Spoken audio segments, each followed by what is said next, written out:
Shalom Bapak Ibu Saudara yang dikasihi Tuhan.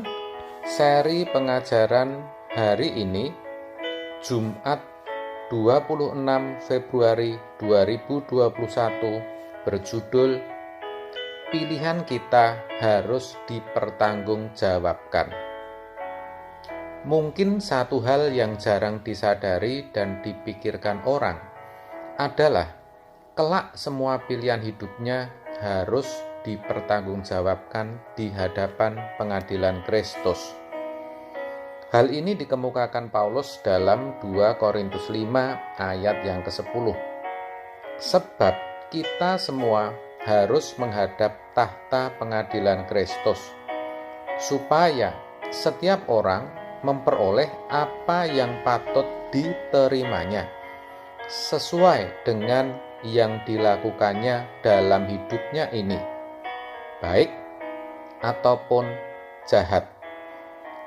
Dari ayat ini kita bisa tahu bahwa suatu hari kelak setiap orang harus menghadap tahta pengadilan Kristus.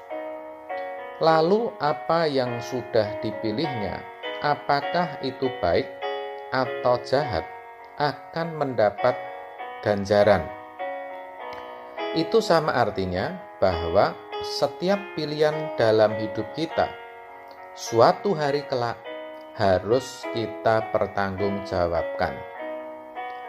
Kalau pilihan hidup kita benar, maka kita akan mendapatkan upah dan akan diperkenan masuk ke kemah abadi, dan kita akan berbahagia bersama Bapa di surga.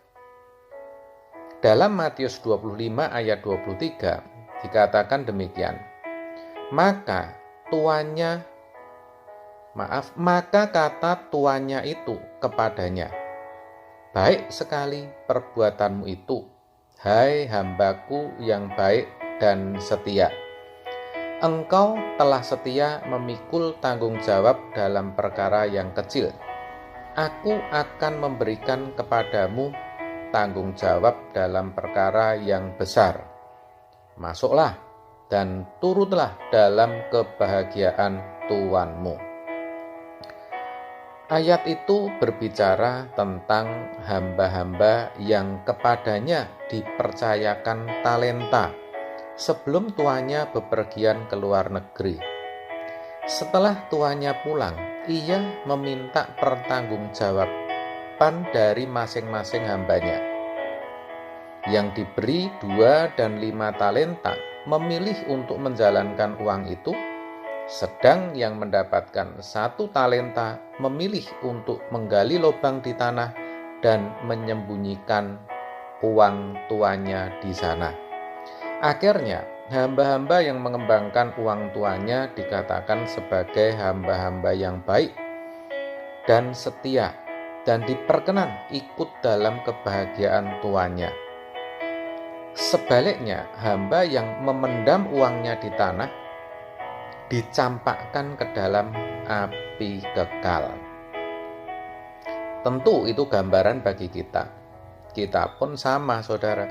Kalau pilihan atau keputusan yang kita ambil tidak berkenan dengan kehendaknya, kita akan ditolak dan dibuang di api kekal. Matius 7 ayat 21 sampai 23. Di sini yang harus kita tahu adalah Tuhan tidak pernah menentukan setiap orang binasa. Allah itu kasih, dan Ia menghendaki semua orang berbalik dan bertobat. Oleh karena itu Ia sabar. 2 Petrus 3 ayat 9. Tetapi kalau memang orang tidak mau bertobat, tentu Tuhan tidak bisa memaksa.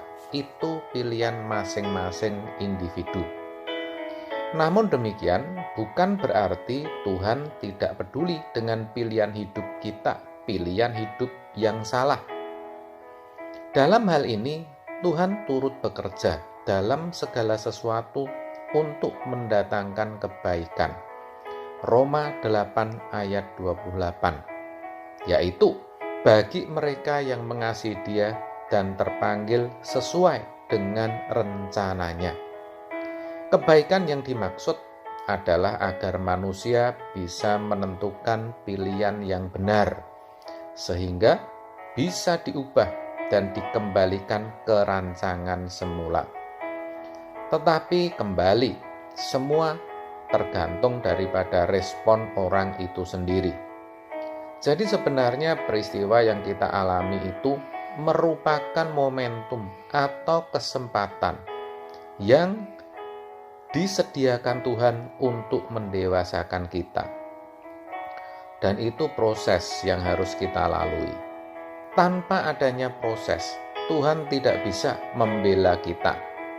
Maka, kalau kita dijahati, dikecewakan, diperlakukan tidak adil, atau mengalami keadaan yang tidak nyaman lainnya, seperti gagal karir, gagal studi, atau gagal rumah tangga, kita harus sadar bahwa itu semua sarana Tuhan untuk mendidik kita. Di sanalah tersembunyi berkat kekal. Hanya orang yang mengasihi Tuhan yang bisa memilih respon yang benar. Terkait akan hal ini, Paulus mengatakan dalam Filipi 3 ayat 10 demikian, "Yang ku kehendaki ialah mengenal Dia dan kuasa kebangkitannya dan persekutuan dalam penderitaannya, di mana aku menjadi serupa dengan Dia dalam kematiannya." Perhatikan, Paulus mengatakan yang ku kehendaki.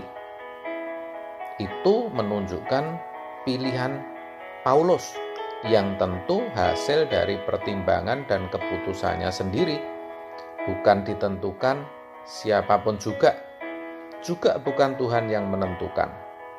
Saya percaya kalau ia memilih untuk mengenal Dia, yaitu mengenal Yesus dan kuasa kebangkitannya dan persekutuan dalam penderitaannya, itu karena Paulus sadar bahwa kelak pilihan hidupnya harus dipertanggungjawabkan, dan ia tidak mau salah pilih, meskipun pilihannya itu membawa penderitaan dalam hidupnya. Sekarang, bagaimana dengan kita, saudara? Sudah saya katakan bahwa hidup adalah memilih, maka jangan sampai salah pilih, karena suatu hari nanti semua harus dipertanggungjawabkan. Amin. Tuhan memberkati.